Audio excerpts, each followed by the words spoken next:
Así es, hoy he debutado aquí. La idea era hacerla el año pasado, pero por temas de pandemia, pues desgraciadamente no pudo ser, y muy contento. Una sensación un tanto extraña, ¿no?, de hacerlo al mismo tiempo virtual y con gente en el aula, y con mascarillas, pero bueno, yo creo que estamos todos ya acostumbrándonos o acostumbrados ya a esta situación, y muy contento de poder compartir con la gente. Me han hecho un montón de preguntas y muy bien, una sensación muy buena. Sí, o sea, no sé cómo ha sido en otras sesiones, pero sí, me han hecho muchas preguntas y espero haber estado a la altura de las expectativas.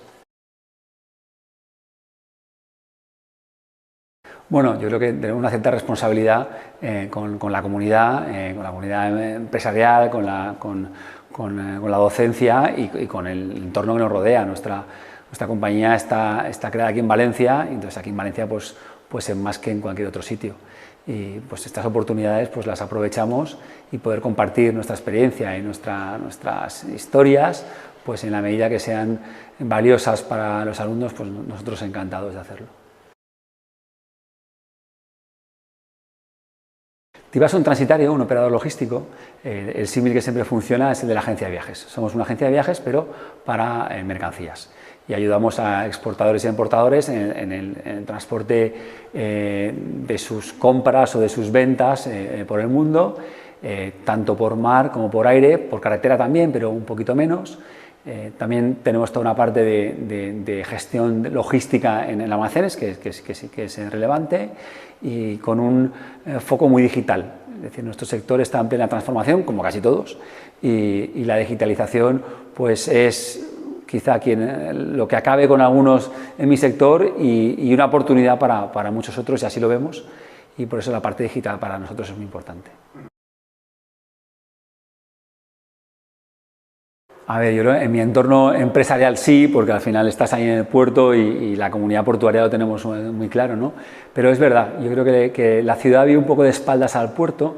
Desde el punto de vista lúdico en los últimos años sí, que hemos ido mirando un poco más, pero desde el punto de vista empresarial yo creo que no acaba de quedar claro.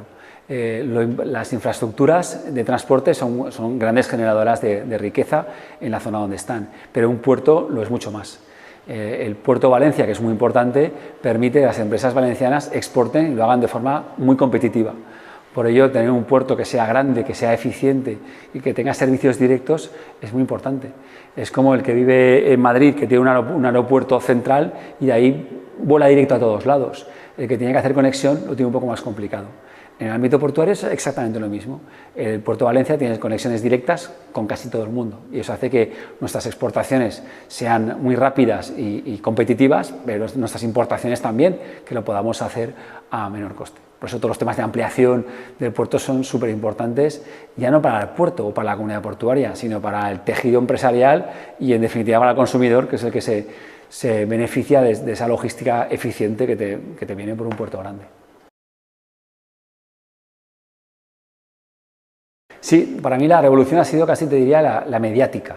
Es decir, un evento que en mi sector no es habitual, afortunadamente, pero que lo veíamos desde un punto de vista un poco más aséptico, ¿no?, empresarial, y de repente te das cuenta como que me llamaban amigos en grupos de WhatsApp, y había cuentas en Twitter dedicadas a este tema concreto, y estaba en los telediarios día sí, día también. O sea, ha sido un tema que ha tenido una gran repercusión. La repercusión real, más allá de la mediática, bueno, la estamos viviendo ahora. Es decir, que ha habido un tapón que se ha creado durante 10 días, y entonces pues todos los barcos que tenían que venir de importación de Asia pues no llegan. Entonces, si no llegan esos barcos, no hay barcos para sacar la exportación, y si no llegan barcos con contenedores llenos, no se generan contenedores vacíos para sacar la exportación.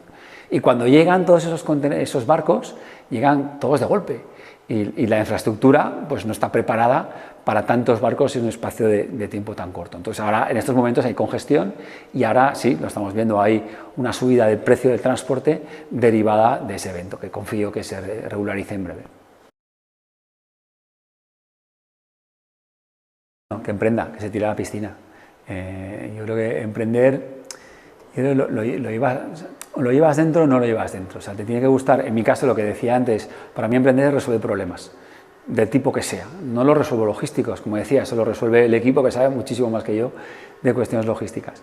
Pero resolver problemas de gestión de equipos, de digitalización, de internacionalización, de estrategia, eso en mi caso, pero cada uno tendrá sus preferencias o sus puntos fuertes. Sea cual sea el problema que uno pueda resolver, vamos, es divertidísimo. Te tiene que gustar, entre comillas, no la mala vida, lo que tiene que gustar es sufrir, porque emprender es sufrir, pero tiene una parte muy bonita, ya no en la empresarial, sino en la parte personal, de que ves que generas empleo, de que generas riqueza, ¿no? Por eso yo soy uno de los grandes defensores de la dignificación de la figura del empresario, que al final estamos aquí para que al final nos jugamos el tipo, ¿no? Sufrimos, dormimos poco, nos jugamos el patrimonio y estamos pues generando riqueza y generando empleo. Es muy buena pregunta, la verdad es que no lo sé, me encantaría saberlo porque es algo que nos preguntamos todos los días. A ver, yo creo que va a haber varios cambios. Ahora ha habido un trasvase de consumo de servicios a bienes.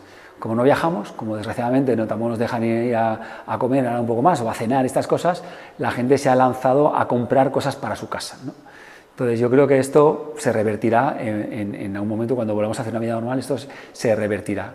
Creo que va a haber un boom de viajes y un boom de salir a comer y de salir a cenar y de salir a la calle y de ver a nuestros seres queridos, a nuestros amigos, pues que ahora lo tenemos un poco limitado. Y luego el tema del teletrabajo, pues me parece que ha venido para quedarse. No sé en qué medida, yo no creo que las empresas prescindamos de las oficinas y todos trabajemos desde casa. Yo creo que todos tenemos ganas de recuperar la humanidad y el contacto y el vernos y el tomar un café. La comunicación por Teams o por Zoom está bien un tiempo, pero necesitas un poco de roce, ¿no? Es como una relación a distancia. O sea, puedes mantener una relación a distancia un tiempo por teléfono o por WhatsApp, pero llega un momento que te tienes que ver, tienes que ir al cine, no sé, pasear de la mano, no sé. Y yo creo que eso lo tenemos que recuperar, lo recuperaremos y algo quedará. Yo creo que las empresas seremos más flexibles, creo que la gente nos va a demandar un cierto grado de flexibilidad y si el regulador nos deja, que es mucho decir, creo que llegaremos a un buen compromiso, ¿no? entre la flexibilidad que requerimos unos, que requieren los otros. Bueno, creo que lo podremos solucionar.